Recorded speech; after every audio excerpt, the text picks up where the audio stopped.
According to the Bureau of Labor Statistics, during May, 20.5 million were unemployed. That was 13% of the total working population. And that was up from one of the lowest points of 3.8% of unemployment in February. Do you feel, how many of those jobs do you feel are going to come back now that we're opening up again? I hope all of them. Nice.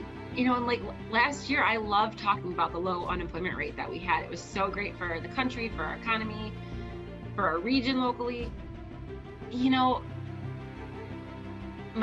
want to say like 75% of the jobs will come back, but my gut's saying 50%. I think, this time kind of allowed a lot of companies to look at their overall approach to their business and find out who's really needed on staff and who isn't, so they can kind of like trim the fat a little bit. So I don't think all of them will come back, but I do think there will be other types of positions that will be created and formed, after we kind of get through all of this, what we're living through right now. Welcome back to the Healthy Business Podcast. I was just taking a look at all the interviews that I put together over the quarantine and now the phase out period. And over those 21 interviews, I realized that 2/3 of them were with millennials. And, that made me feel good because over the 3 months, we've seen a lot of depressing news. And even today, the way the news is just pushing out the doom and gloom, it makes you very depressed about the future. It's very easy to get caught up in that depression. However, when I saw all those millennials, all those very talented millennials, that made me feel better because I thought to myself, if that group is any indication of what that generation is, and I believe that group is an indication of that generation, then they have this. They're taking over, and I feel confident that they're going to bring this world into a direction that's going to make it better. And I also believe that Gen Xers, once in a while, we help out too. But speaking of very talented millennials, next up I have Lauren Lewis. She's the partner at StaffBuffalo. And if you don't know who StaffBuffalo is, they are recruiters and they find incredibly talented people for your business. So next up, Lauren Lewis, partner at StaffBuffalo. All right, I'm here with Lauren Lewis. She's one of the partners at StaffBuffalo LLC. Lauren, thanks for coming in. Hey, why don't you start off by telling us a little bit more about yourself and tell us a little bit more about StaffBuffalo. Yeah, absolutely. Thanks for having me, Tony. My pleasure. I'm glad to be here today. So I'm Lauren Lewis. I'm one of the partners at StaffBuffalo.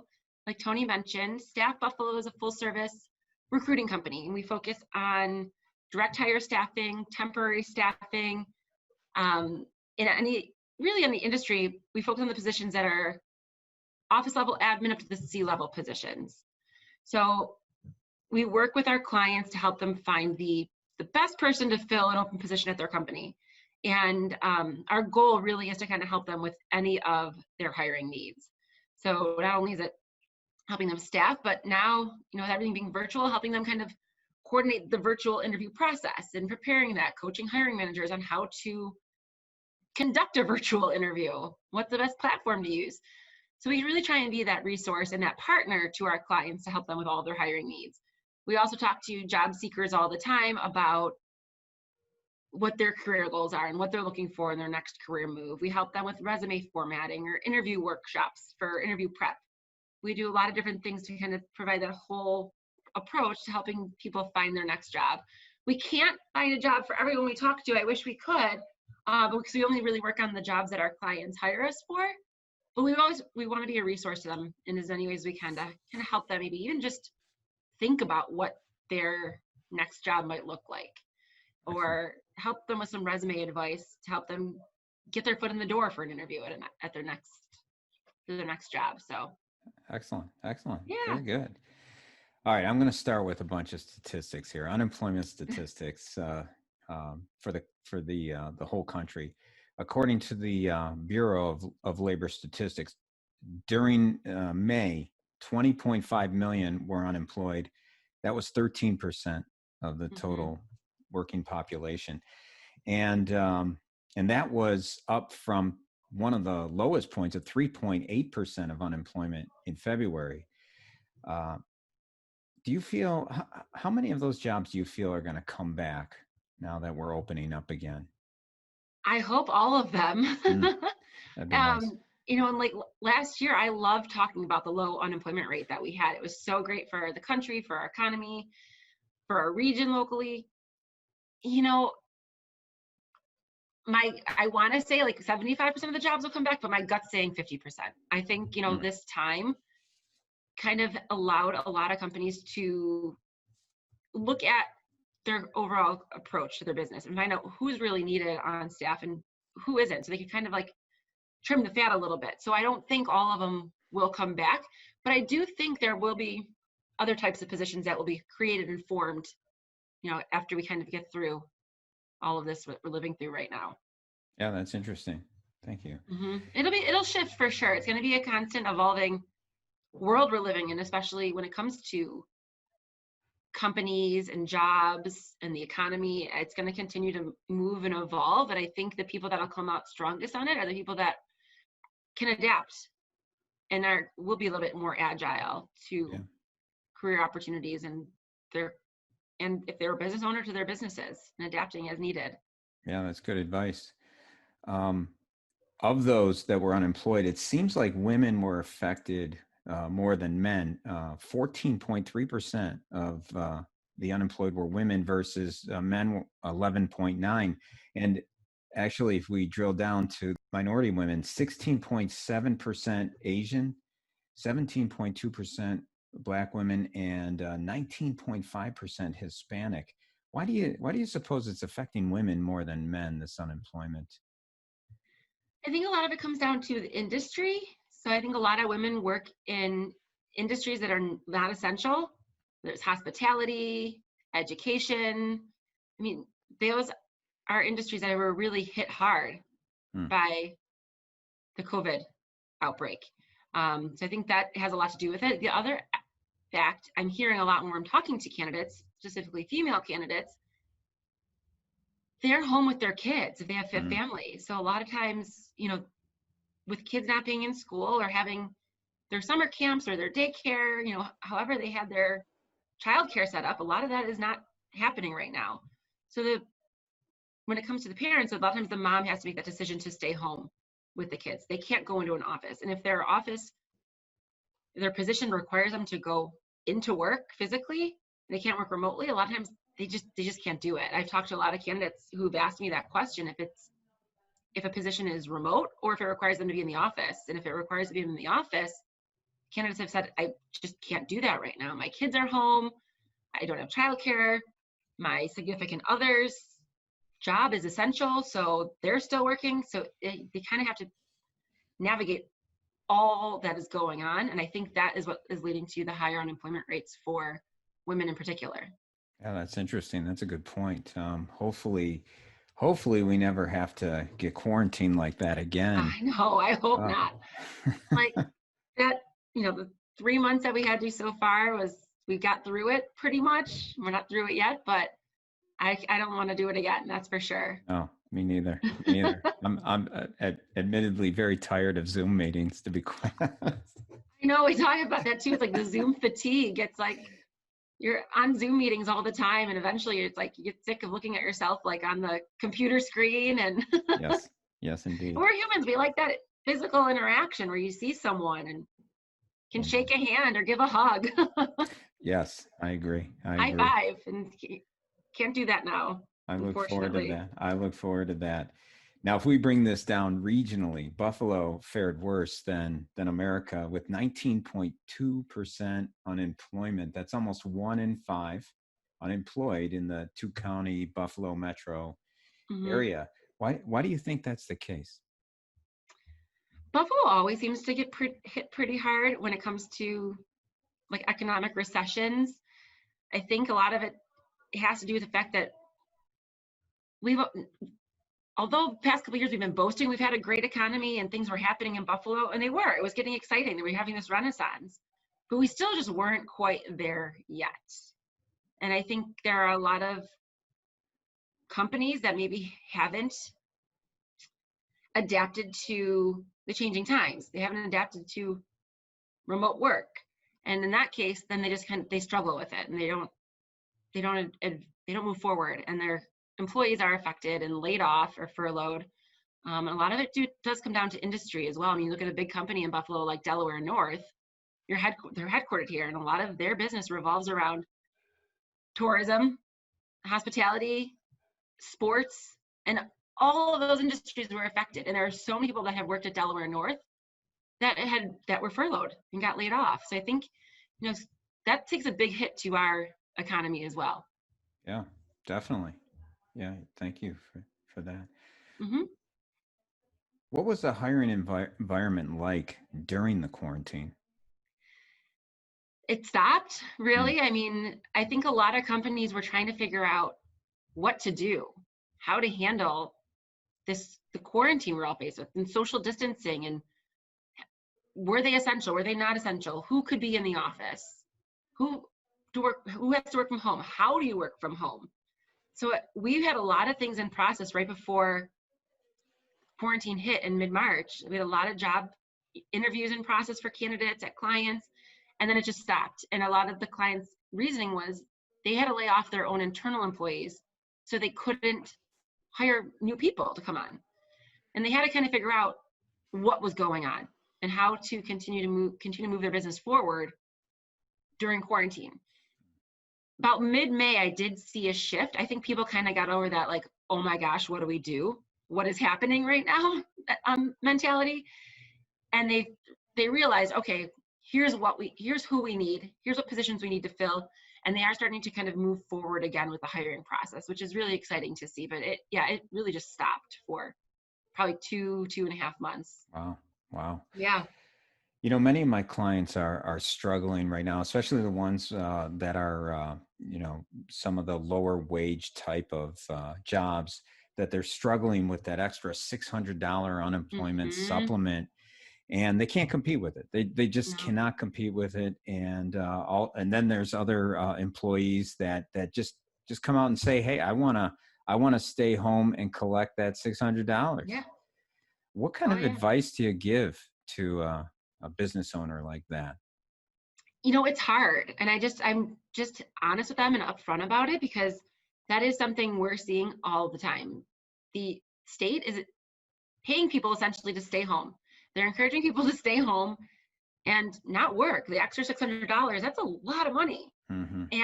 And but there are the people out there that do want to work. So I try and talk with our clients to coach them through that. Like, hey, especially if it's a lower level job. I talked to someone yesterday looking for a position to pay someone minimum wage. Well, if someone's collecting unemployment, they're making more than minimum wage just at Right. home.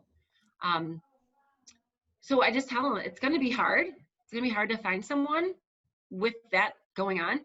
But the people are out there. There are plenty of people out there that still want to work, or for whatever reason, just they can't collect unemployment. I've talked to people who couldn't collect, so they want to they want to be at a job, earning money, and so they are out there. You just kind of have to weed through a lot of that. Yeah. What do you? A lot of my clients also are recognizing the ones that don't want to come back, the ones that want to collect the $600. I don't know if they realize it sometimes, some of these employees, that they're really risking their future. Mm-hmm. Do you ever find yourself talking to them, or what advice would you give to them? Because clearly, when they're asking to stay home, the owners are thinking, well, these people really aren't part of the team. Yeah, I think it's a great way to find out who your motivated employees are. Mm-hmm. It's a great way to realize, okay, who really wants to work, who's going to be committed, who's going to be, who's going to show up for the long run, who's going to be here. You don't want a job hopper. You don't want someone just to come in, fill a seat for a week, and then leave, because you waste a lot of money, a lot of time. So it is a great way to find out who the motivated employees are and who wants to be there. Now, from like a candidate perspective, from that job seeker, if they're not motivated to work, if they're probably not even going to show up for like their interview, or anything. But if it is a company that has furloughed their employees and laid them off due to COVID, if their job is back for them and they offer it back to them, the employee pretty much has to come back, or else they won't collect that. They can't collect their unemployment anymore. Mm-hmm. So, the job seekers have to kind of get back to work at some point, because it is not going to be there. The unemployment track's not going to be there all the time, and that job's not going to be there for them if they don't go back to it. So they do have to kind of be motivated, but the motivated ones are the ones that will get the job and will be hired. Yeah. Does this come back to that 50%? You had mentioned at the beginning that you thought that maybe about 50% of those jobs will come back. Is that where this is playing into it? Is that the owners are seeing that they can get more out of less, essentially, or they're more productive employees, perhaps? Yeah, I think that's definitely part of it. I think they like I said earlier, it's given that companies an opportunity to trim the fat. They find out, okay, who's productive and who's motivated and who do we really need, like working for us. And if they can, realize that they might not need someone, or they weren't pulling their weight entirely, well, they're not going to bring them back, and the position's really just going to be, eliminated. It gives the companies a great opportunity to kind of reorganize right now and really kind of help steer their companies towards better efficiency as well. Yeah. What are you seeing now? From what perspective? From the perspective of, what industries are coming back? What kind of hiring are you seeing now begin to pick up again? Yeah, so we're seeing a lot customer service type roles.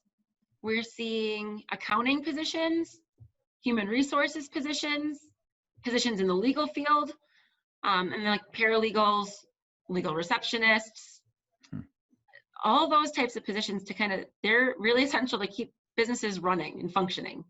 The support is huge for companies. So we're seeing a lot of those positions right now. Yeah. And so is your business now coming back stronger than it was, or about the same as last year at this point, or? It's getting back to where it was at this point last year. We were really busy last year, and the past 2.5 months that were just so quiet with no hiring, and now everyone's starting to hire again. It's getting there, which is exciting. We're getting busier and busier every day. Yeah, that's great.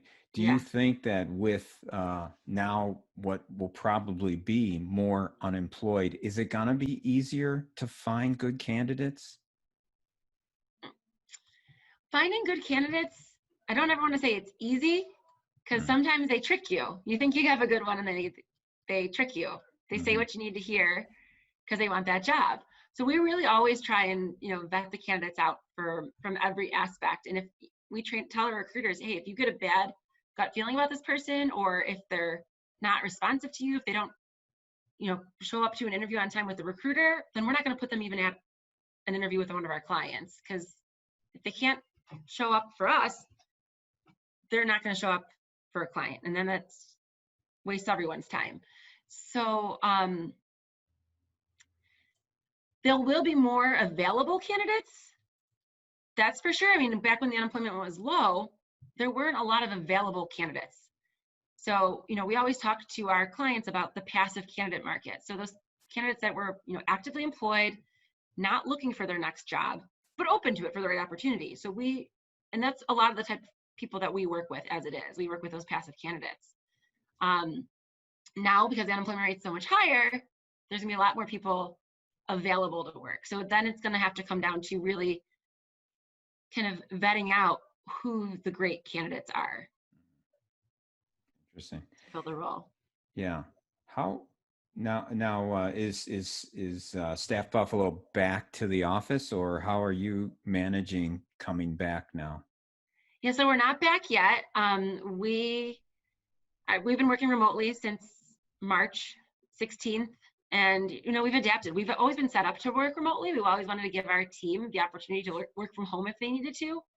So we've been set up for that. We have everything like linked to the cloud, so they can access documents and files from any place.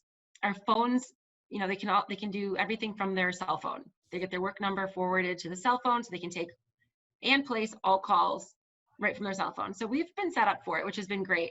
Our recruiters are working part-time just because like the how down it was with hiring for a while. Now with picking up, we've brought back 3 out of 4 of our recruiters, and they're back part-time, and then hopefully in the next month we should be back to full-time, especially if we keep up with how busy we've been getting. We Yeah. definitely will be. Well, that's great. That's great. Yeah. You had mentioned a little earlier in the interview about how people need to be more flexible today. Mm-hmm. Can you kind of go a little deeper on what you mean by that? Yeah. So I think, like I said, Buffalo's kind of been behind the times with remote work. Mm-hmm. And it's really has forced companies to adapt to it, to get their employees set up to work from home. And I think there's going to be a lot of employees that like having this option now. They like the flexibility of being able to work from home. Some employers that we've talked to have noticed increased productivity in their employees who are working remotely, and some haven't at all. So, but I think when everyone kind of goes back more to normal and goes back to the office, I think that companies are going to have to offer a benefit of the option to work from home, at least sometimes. Now they're set up for it. They could do that. I think it really will help them attract great candidates and great employees and help keep them at the company. I think people really value that now. And just with everything going on, people are valuing a lot of the simple things: families, their house, their kids, going for a walk outside. And I think the companies are going to have to adapt to that to allow them to keep these great employees, keep them engaged and keep them happy, and kind of offer that work-life balance. Excellent. Excellent. Well, Lauren Lewis, one of the partners at StaffBuffalo LLC. Lauren, if people want to get a hold of you or learn more about StaffBuffalo, where do they go? They can go to staffbuffalo.com. They can also follow us on Facebook, LinkedIn, Twitter, Instagram. But staffbuffalo.com is definitely the best place to go to learn more about who we are and what we do and see all of our open positions that we have. They can always contact me too at LLEWIS@staffbuffalo.com. Excellent. Yeah, and you guys do a good job with the social media as well. Thank you. Thank you. You're Yeah, we do it all in-house. That's all us. Oh, wow. Good work. Good job. Thanks. Well, Lauren, thanks again for coming on. We really do appreciate your time. Absolutely, Tony. Thank you so much. You take care. You too. Have a good one.